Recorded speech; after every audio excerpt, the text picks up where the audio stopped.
বঙ্গশ্রীর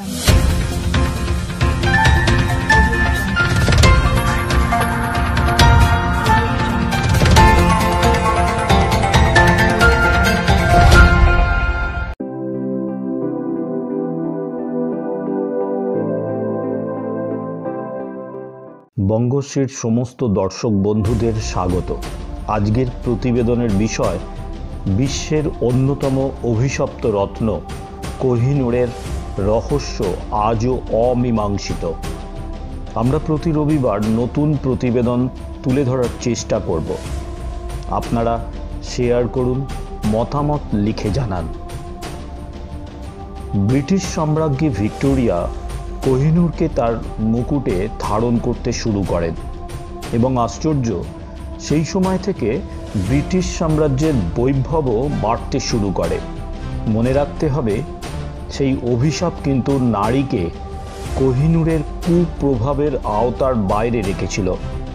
ভারতের গর্ব কোহিনূর হিরে নিয়ে ইতিহাস ও কিংবদন্তি হাতে হাত ধরে চলে।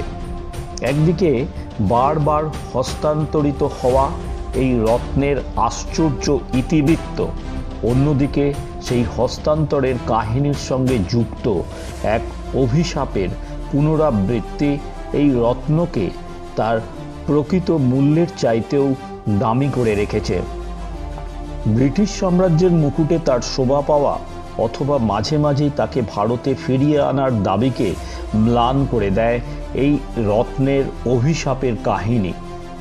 ভারতের গোলকুন্ডা অঞ্চলের এক খনি থেকে প্রাপ্ত এই হীরের ওজন 108.93 ক্যারেট। কাকতীয় রাজবংশের আমলে এই হীরে উত্তোলিত হয়। তারপর থেকে কোহিনূর এক রাজবংশ থেকে আর এক রাজবংশে ক্রমাগত হস্তান্তরিত হয়েছে। কোনো বংশ অথবা কোনো মালিকানাই একে স্থিত করতে পারেনি।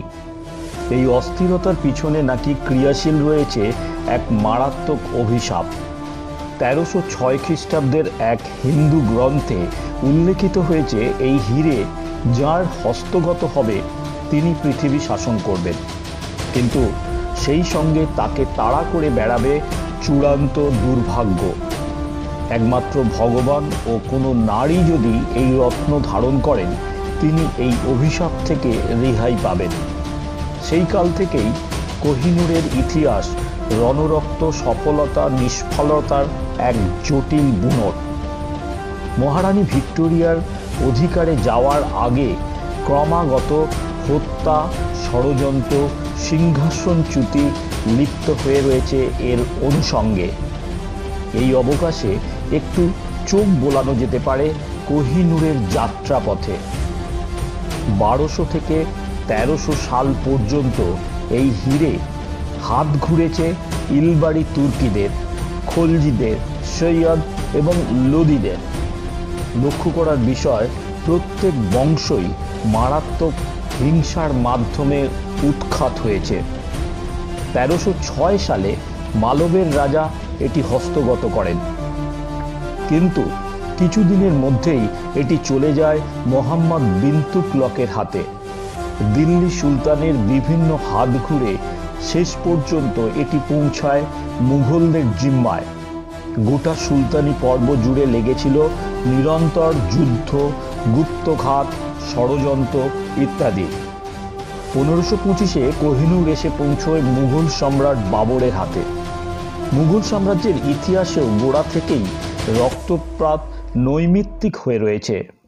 সম্রাট শাহজাহানের বিখ্যাত ময়ূর সিংহাসনের শোভাবর্ধনে কোহিনূরকে ব্যবহার করেন। শাহজাহানের শেষ জীবন কতটা দুর্বিষহ ছিল তা কারোর অজানা নয়। তার উত্তরাধিকার নিয়ে মুঘল রাজপরিবারে শুরু হয় ভাতৃঘাত। শেষ পর্যন্ত ঔরঙ্গজেব সব বাধা উৎপাটন করে সিংহাসনে বসেন। 1739 সালে মুঘল সাম্রাজ্য বিধ্বস্ত করেন পারসিক সম্রাট নাদির শাহ। তিনি কোহিনূর লুট করে দেশে নিয়ে চলে যান, কিন্তু 1747-এর মধ্যেই নাদির শাহের সাম্রাজ্য ভেঙে পড়ে। নাদির শাহ নিহত হন। 1800 সালে কোহিনূর আশ্চর্যভাবে ভারতে ফিরে আসে। পাঞ্জাবের মহারাজা রঞ্জিত সিংয়ের অধিকারী হন, কিন্তু তার রাজ্যেও অল্প সময়ের মধ্যে ধ্বংস হয়ে যায়। কোহিনূর গিয়ে পড়ে ব্রিটিশদের হাতে। যে জাহাজে কোহিনূর ভারত থেকে ইংল্যান্ডে পাড়ি দিয়েছিল সেই জাহাজটিও বিপদে পড়ে। HMS মেদেয়া নামের সেই জাহাজে কলেরা দেখা দেয়। ব্রিটিশ সম্রাজ্ঞী ভিক্টোরিয়া কোহিনূরকে তার মুকুটে ধারণ করতে শুরু করেন এবং আশ্চর্য, সেই সময় থেকে ব্রিটিশ সাম্রাজ্যের বৈভবও বাড়তে শুরু করে। মনে রাখতে হবে, সেই অভিশাপ কিন্তু নারীকে কোহিনূরের কুপ্রভাবের আওতার বাইরে রেখেছিল। ব্রিটিশ শাসকরা এই অভিশাপের কথা জানতেন, তাই তারা কোহিনূরকে স্ত্রী ধন হিসাবেই রেখে দেন। কোনো রাজপুরুষ একে ধারণ করতে চাননি। তুল্যমূল্য বিচারে কোহিনূর নাকি অশুভের থেকে শুভ প্রভাবই দিয়েছে, একথা অনেকে বলে থাকেন। তা হতেও পারে।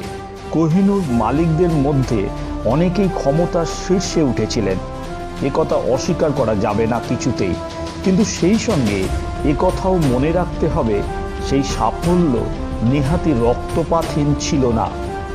অভিশাপ কি অভিশাপ নয়, সেই প্রসঙ্গে তর্ক বহমান থাকবে নিরবধিকাল।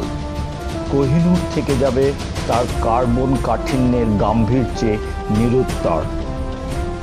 এবার দেখে নেওয়া যাক, এই যুক্তিতে ভারত কোনোদিনই কোহিনূর ফেরত পাবে না। কেন পাবে না একটু দেখে নেওয়া যাক। কোহিনূর সম্ভবত পৃথিবীর সবচেয়ে আলোচিত রত্ন, কারণ এর সঙ্গে জড়িয়ে রয়েছে একটি জাতির সেন্টিমেন্ট।